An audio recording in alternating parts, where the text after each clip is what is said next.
Hello, 11th Commerce,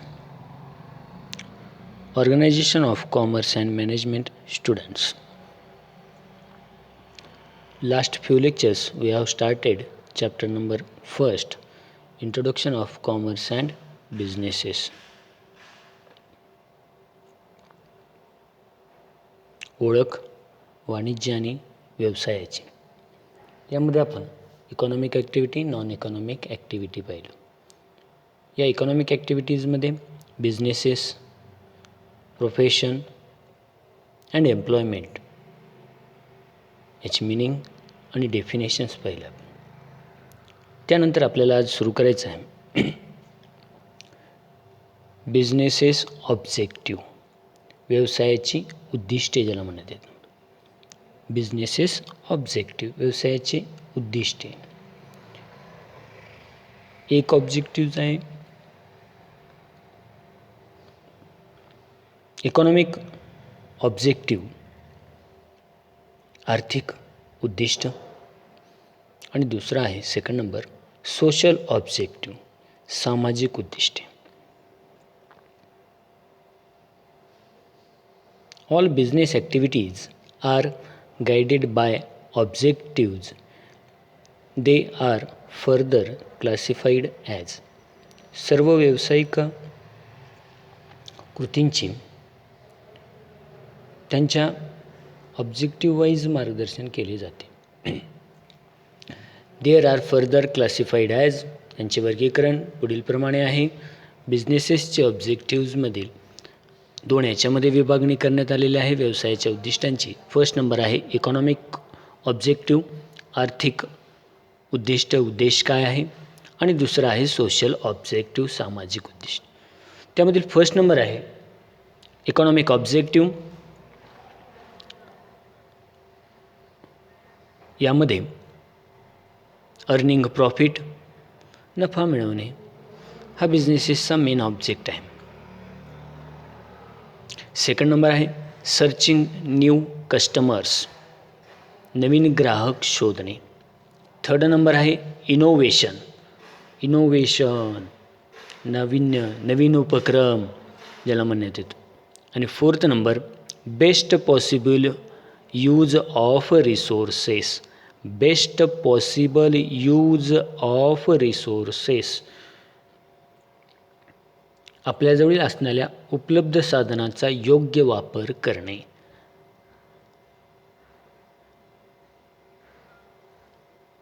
असे economic ऑब्जेक्टिव्हचे मध्ये चार वेगवेगळे ऑब्जेक्टिव्ज आहेत. इकॉनॉमिक ऑब्जेक्टिव्हमध्ये earning profit, first number, A number earning profit. बिझनेसेसचा मेन पर्पज, उद्देश, हेतू हाच आहे. काय आहे? Earning profit.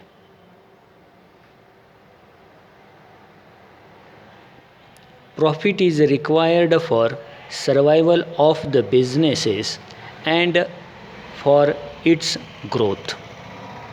नफा हा वाढीसाठी आवश्यक असतो, व्यवसाय वाढीसाठी नफा आवश्यक असतो. Survival, profit is required for survival of the business, business चालवण्यासाठी नफ्याची आवश्यकताच आहे. त्याचबरोबर ग्रोथची म्हणजेच वाढीसाठी सुद्धा नफा आवश्यकच आहे. अर्निंग प्रॉफिट, नफा झालाच नसेल, होतच नसेल, किंवा तर त्या बिझनेसेसचा ग्रोथ होईल का? नाही होत. याचाच अर्थ बिझनेसेससाठीचा, व्यवसायासाठी आवश्यक आहे अर्निंग प्रॉफिट, नफा मिळवणे, हा एकमेव त्याचा उद्देश आहे. त्यानंतर आहे सर्चिंग न्यू कस्टमर्स, नवीन ग्राहक शोधणे. Business organisation have to work hard to create new customers and also to maintain the existing customers. नवीन कस्टमर्स, नवीन ग्राहक शोधणे हा तर आहेच आहे. त्याचबरोबर जे कोणतेही जुने ग्राहक आहेत, कस्टमर्स आहेत, त्यांना टिकवून ठेवणे सुद्धा महत्त्वाचे आहे. व्यावसायिक संघटनांना, बिझनेस ऑर्गनायझेशनला ग्राहक मिळवण्यासाठी व जे आपले जुने ग्राहक आहेत म्हणजे कस्टमर्स आहेत ते टिकून ठेवण्यासाठी खूप प्रयत्न करण्याची गरज असते. Business organization have to work hard to create new customers and also to maintain the existing customers. व्यवसायाला नवीन कस्टमर शोधणे हे अवघडच आहे, वर्क हार्ड आहे, खूप प्रयत्न करावे लागतात आणि also to maintain the existing customer आणि त्याचबरोबर जुन्या ग्राहकांना सुद्धा टिकवून ठेवणे हे आवश्यक आहे. हा सेकंड नंबरचा ऑब्जेक्टिव्ह. त्यानंतर थर्ड नंबर आहे इनोव्हेशन, नवीन उपक्रम, नाविन्यपूर्ण उपक्रम. It is a development or positive change which result in to improvement in product or process of production. नवीन नवीन कल्पना आणणे म्हणजेच काहीतरी बदल करणे आणि तो बदल which result improvement to product, तो प्रोडक्टमध्ये बदल करणे आणि प्रोसेस ऑफ प्रोडक्शन, उत्पादनामध्ये आणि उत्पादनाच्या प्रक्रियेमध्ये म्हणजेच वस्तूंमध्ये चेंज करून नवीन नवीन प्रकारच्या वस्तू बाजारात आणणे, इनोव्हेशन करणे. आज आपण पाहतोय वेगवेगळ्या प्रकारचे प्रोडक्ट्स आहेत. तोच प्रोडक्ट जर सतत चालू राहिला चालेल का? त्या प्रोडक्ट्समध्ये चेंज करणं म्हणजेच बिझनेसेसमध्ये चेंज करणे, नवीन इनोव्हेशन्स आणणे हे आवश्यक आहे. याचाच अर्थ काय झाला? नवीन इनोव्हेशन म्हणजे आपण पाहतोय दर 6 महिन्यांनी वेगळं गाडीचं मॉडेल येतं. का मॉडेल येतो वेगळं?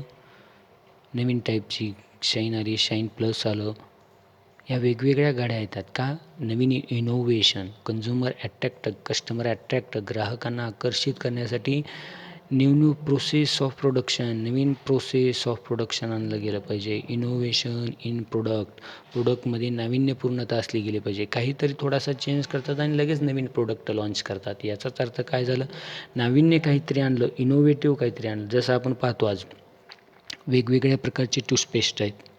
तेच टूथपेस्ट 10 वर्षाखाली होतं तेच आज आहे का? नाही, लगेच चेंज केलं जातं, त्याच्यामध्ये बदल करतं, काहीतरी स्मेलमध्ये बदल झाला, चेंज झाला. साबण यूज करतो आपण, लगेच त्या साबणमध्ये गुलाब आलं, वेगवेगळ्या कलर्सचे फ्लेवर्स आले. हे सगळं काही नवीन इनोव्हेशन करणे प्रोडक्टमध्ये आणि प्रोसेस ऑफ प्रोडक्शनमुळे. त्यामुळे कंझ्युमर एक प्रकारे अट्रॅक्ट करण्याचं काम केलं जातं. अशा पद्धतीनं बिझनेसेसने सुद्धा इनोव्हेशन्स, नवीन उपक्रम राबवणं आवश्यक आहे. It has to spend money on R&D, research and development, market survey, use of technology etcetera. त्यासाठी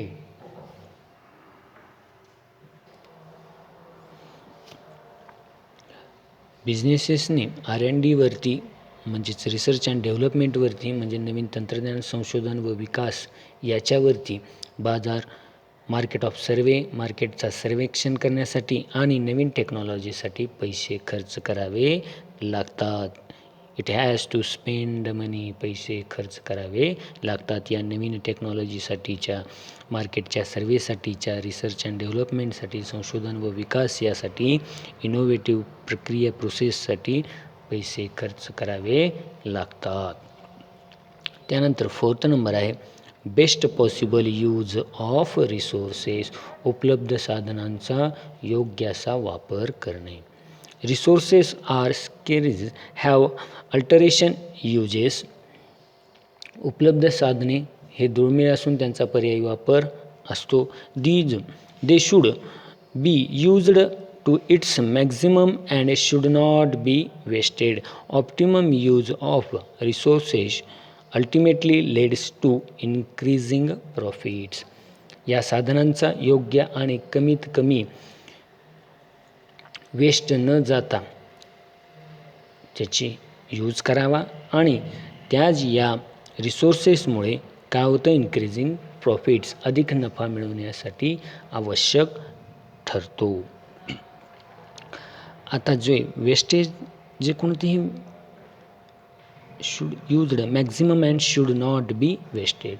जे कोणतेही बाय प्रोडक्ट येतं, जसं आता आजच्या प्रक्रियेमध्ये जर बिझनेसेसमध्ये पाहिलं किंवा आपण त्याच प्रकारे जर कंपनीमध्ये वेगवेगळ्या प्रकारे पाहिलं तर प्रोसेसिंग युनिटमध्ये याचाच अर्थ एक सपोज आपण जर एक्झाम्पल घेतलं तर सोयाबीनचं ऑइल प्रोडक्शन किंवा शुगर केन ऊसापासूनचं शुगर बनवण्याचं आलं असेल, यापासून आपण पाहतो आज सॅनिटायझेशनचं काम चालू आहे. हे सर्व काही त्या मळीपासून म्हणजेच त्या रॉ मटेरियलपासून जो कच्चा त्या प्रोडक्शन झाल्यानंतर शुगर झाल्यानंतर क्रिएट झाल्यानंतर जे शुगर केनची वेस्टेज राहते त्या वेस्टेजपासून अल्कोहोल तयार होतं, त्याचपासून आज सॅनिटायझेशन तयार होतं. म्हणजे जो आपल्याकडे जो कोणताही रिसोर्स आहे, जो आपल्याकडे स्रोत आहे, त्याचा जास्तीत जास्त बेस्ट पॉसिबल यूज करणे आणि त्याच्यामुळे काय होईल, पूर्णपणे त्याचा फरक हा इन्क्रीजिंग प्रॉफिट नफा मिळवण्यासाठी आवश्यक होतो. Optimum use of resources ultimately leads to increasing profits. यांचा जास्तीत जास्त याचा रिसोर्सेसचा वापर केल्यामुळे अधिक नफा मिळवण्यासाठी आवश्यक ठरतो. अशा प्रकारचे इकॉनॉमिक ऑब्जेक्टिव्जमध्ये 4 वेगवेगळे ऑब्जेक्टिव्ज आपण पाहिले. Earning profit, searching new customers, innovation, best possible use of resources. यानंतर बिझनेस ऑब्जेक्टिव्हमध्ये सेकंड नंबर सोशल ऑब्जेक्टिव्ह, सामाजिक उद्दिष्टे कोणती. सामाजिक उद्दिष्टे फर्स्ट नंबर आहे सप्लाईंग क्वालिटी प्रोडक्ट्स. हो, दर्जेदार उत्पादनाचा पुरवठा करणे. कस्टमरला, कंझ्युमरला, ग्राहकाला चांगल्या दर्जाच्या वस्तू पोहोचवणे हे बिझनेसेसचं सोशल ऑब्जेक्टिव्ह आहे, सामाजिक जबाबदारी आहे, त्याची सामाजिक उद्दिष्ट आहे. सप्लाईंग अ क्वालिटी प्रोडक्ट्स, दर्जेदार उत्पादनाचा पुरवठा करणे. Every businesses has to provide quality products to its customers. प्रत्येक व्यवसायाने योग्य क्वालिटीचा प्रोडक्ट ग्राहकांना पुरवणे देणे आवश्यक असते. क्वालिटी मीन्स, आता क्वालिटीचा प्रोडक्ट म्हणजे दर्जेदार उत्पादनाची वस्तू म्हणजे काय. Quality means a combination of purity, safety, durability, utility etcetera. Quality म्हणजे काय, उत्पादनाचा दर्जा म्हणजे काय, प्युरिटी शुद्धता, सेफ्टी सुरक्षितता, ड्युरेबिलिटी टिकाऊपणा, युटिलिटी उपयोगिता एक्सेट्रा. यालाच काय म्हणण्यात आले, quality. Quality means a combination of purity, safety, durability, utility etcetera. अशा प्रकारे बिझनेसेसने सोशल ऑब्जेक्टिव्हमध्ये फर्स्टमध्ये चांगल्या योग्य क्वालिटीचा प्रोडक्ट हा कंझ्युमरपर्यंत पोहोचवणे आवश्यक असते. योग्य क्वालिटीचा प्रोडक्ट, आणि quality means combination of purity, safety, durability, utility. प्रत्येक व्यवसायाने चांगल्या क्वालिटीचा पुरवठा करणे आवश्यक असते. वस्तू उत्पादनाचा दर्जा म्हणजेच क्वालिटी म्हणजे काय, तर त्याची प्युरिटी शुद्धता, सेफ्टी सुरक्षितता, ड्युरेबिलिटी टिकाऊपणा आणि युटिलिटी उपयोगिता. सेकंड नंबर सोशल ऑब्जेक्टिव्हचा avoiding unfair trade practices. Avoiding टाळणे, काय, अनफेअर ट्रेड, ट्रेड व्यापार, अनफेअर चुकीच्या व्यापार पद्धती टाळणे. चुकीची व्यापार पद्धती टाळणे याचाच अर्थ काय झाला, आपण जातो किराणा दुकान किंवा वेगवेगळ्या बिझनेसेसमध्ये जातो, त्यावेळेस आपण जे कोणतेही आपलं परचेस आहे त्या गोष्टी आपण परचेस करतो, आपण त्याची योग्य अशा प्रकारची काय केली गेली पाहिजे, जो बिझनेस देताना आपण त्याच्याकडनं आपण काय घेतो, आपल्याला जे पाहिजे ते मेजरमेंटनुसार आपण वजनानुसार आपण वस्तू परचेस करतो. परंतु त्या वजनामध्ये जर त्याने जर चुकीचं करत असेल, रॉंग मेजरमेंट देत असेल, तर 1 kgच्या ऐवजी 75 त्या ठिकाणी देत असेल, तर ते या सगळ्या काही काय झाल्या, चुकीच्या मेजरमेंट झाल्या. म्हणजे त्याचा अर्थ काय, अनफेअर ट्रेड प्रॅक्टिसेस. आपण जो प्रोडक्ट मागितला आहे त्या प्रोडक्टच्या ऐवजी डुप्लिकेट प्रोडक्ट्स आपल्याला देतो आहे, म्हणजेच काय झालं, चुकीची व्यापार पद्धत झाली. आपण बिल मागितल्यानंतर एका कच्च्या कोऱ्या कागदावरती आपल्याला बिल प्रोव्हाइड करतो, म्हणजेच अनफेअर ट्रेड प्रॅक्टिसेस, चुकीची व्यापार करतो आहे तो. अशा प्रकारे बिझनेसेसनी सोशल ऑब्जेक्टिव्ह आहे त्याचा अवॉइडिंग अनफेअर ट्रेड प्रॅक्टिसेस, व्यापारातील गैरप्रकार टाळणे, चुकीची व्यापार पद्धत टाळणे. अनफेअर ट्रेड प्रॅक्टिसेस लाईक, चुकीची व्यापार पद्धत म्हणजे काय? ब्लॅक मार्केटिंग, काळा बाजार करणे, मिसलिडिंग ॲडव्हर्टाइजमेंट, चुकीची फसव्या जाहिरात करणे, रॉंग मेजरमेंट, चुकीची वजनमापे एक्सेट्रा, यालाच काय म्हणण्यात आलं आहे? अनफेअर ट्रेड प्रॅक्टिसेस, चुकीची व्यापार पद्धत शुड बी अवॉइडेड. अशा गोष्टी टाळल्या गेल्या पाहिजेत. It is important for survival and growth of business unit. हे काय आहे? व्यवसाय टिकवून ठेवण्यासाठी व व्यवसाय वाढीसाठी व्यावसायिकांनी चुकीच्या व्यापार पद्धती टाळाव्यात. त्यानंतर 3rd नंबर, एम्प्लॉयमेंट जनरेशन, रोजगार निर्मिती. जनरेट करणे, निर्मित करणे, काय? एम्प्लॉयमेंट, रोजगार निर्मिती. Businesses is a socio economic institution. Businesses should create job for skilled and unskilled people. It should provide employment opportunities to economically background and having person. जे economically बॅकग्राऊंडरित्या म्हणजेच आर्थिकदृष्ट्या कमकुवत आणि जे दिव्यांग पर्सन्स आहेत, दिव्यांग पर्सन्स म्हणजे आपल्याला माहिती आहेत अपंग व्यक्ती, यांना प्राधान्य देणे नोकरी देताना हे आवश्यक आहे. त्याचबरोबर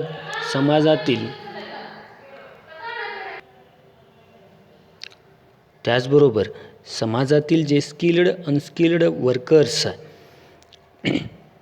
आहेत, पीपल आहेत, यांनासुद्धा म्हणजेच कुशल अकुशल जे आहेत लोक, यांनासुद्धा नोकरीची संधी निर्माण करणे हे व्यवसायाचं काय आहे? एक प्रकारचं सोशल ऑब्जेक्टिव्ह आहे.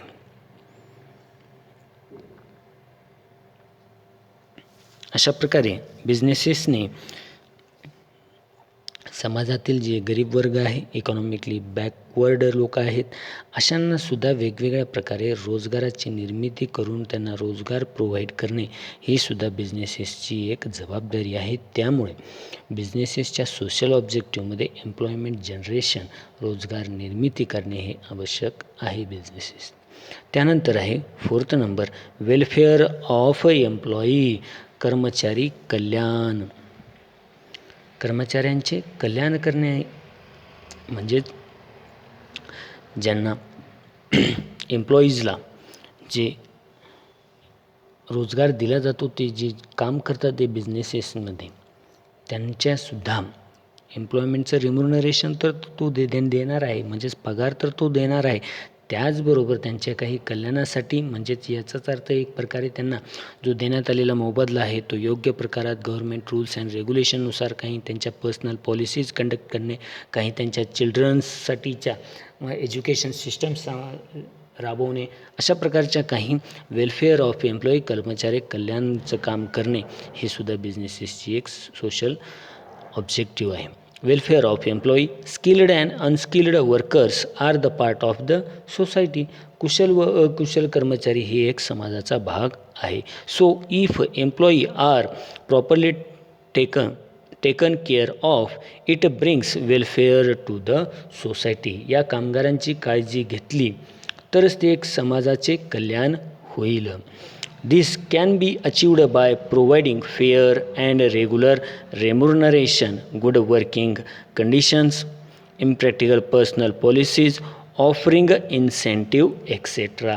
याचबरोबर या कर्मचाऱ्यांचे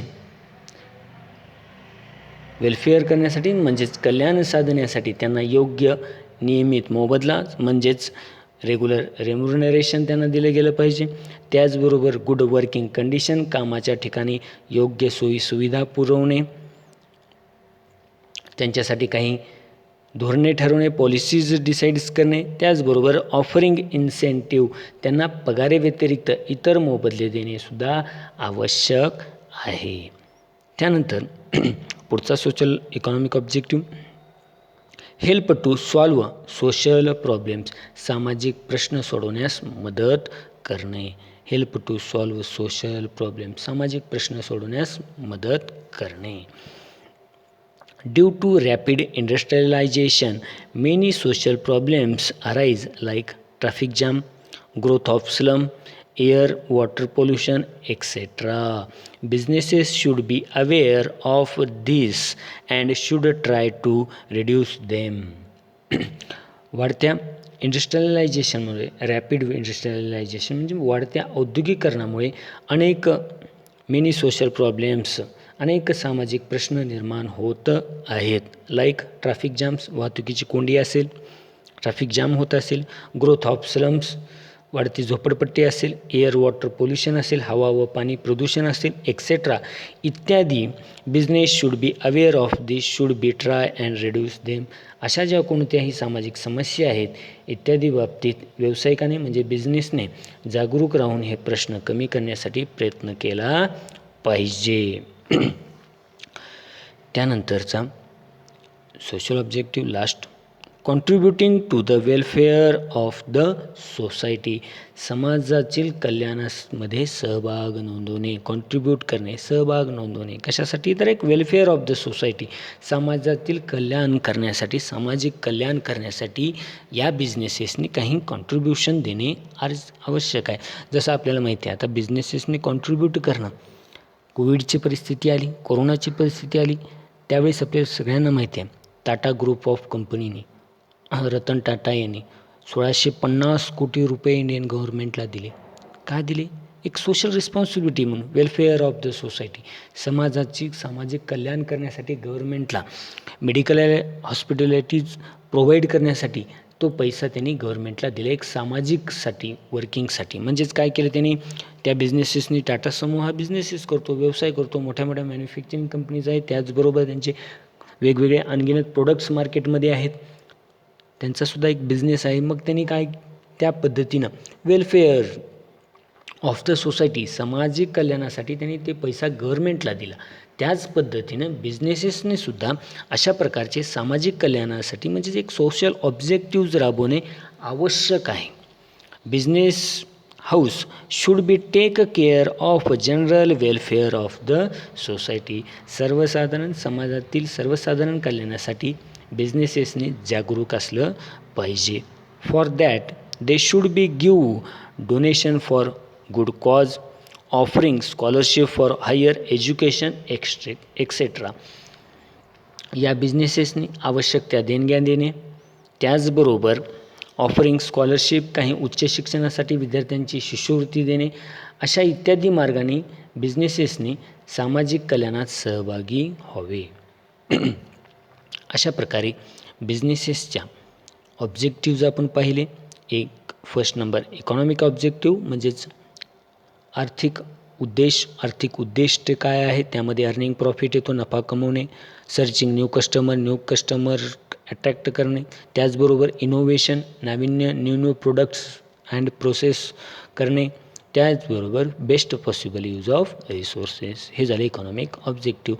त्यानंतर सोशल ऑब्जेक्टिव्ह, सामाजिक जबाबदारी, सामाजिक उद्दिष्टे. फर्स्ट नंबर सप्लाईंग क्वालिटी प्रोडक्ट, चांगल्या उत्तम दर्जाचा प्रोडक्ट प्रोव्हाइड करणे कस्टमरपर्यंत. त्यानंतर अवॉइडिंग अनफेअर ट्रेड प्रॅक्टिसेस, चुकीच्या व्यापार पद्धती न करणे, गैरव्यवहार न करणे, व्यापारातील गैरप्रकार टाळणे. थर्ड नंबर आहे एम्प्लॉयमेंट जनरेशन, रोजगार, बिझनेसेसने आपल्या बिझनेसद्वारे रोजगार निर्मिती करणे, एम्प्लॉयमेंट जनरेशन करणे, हे एक सोशल ऑब्जेक्टिव्ह आहे. त्यानंतर वेलफेअर ऑफ एम्प्लॉई, जे त्यांच्याकडे काम करतात एम्प्लॉईज, त्यांच्यासाठी एक वेलफेअर करणे म्हणजेच कर्मचाऱ्यांचे कल्याण निधी जमा करणे. त्याचबरोबर help to solve social problems, सामाजिक प्रश्न सोडवण्यास मदत करणे बिझनेसेसने. आणि last number contributing to the welfare of the society, समाज कल्याणात सहभागी होणे. अशा प्रकारे बिझनेसेसचे ऑब्जेक्टिव्ज आपण पाहिले. Thank you students.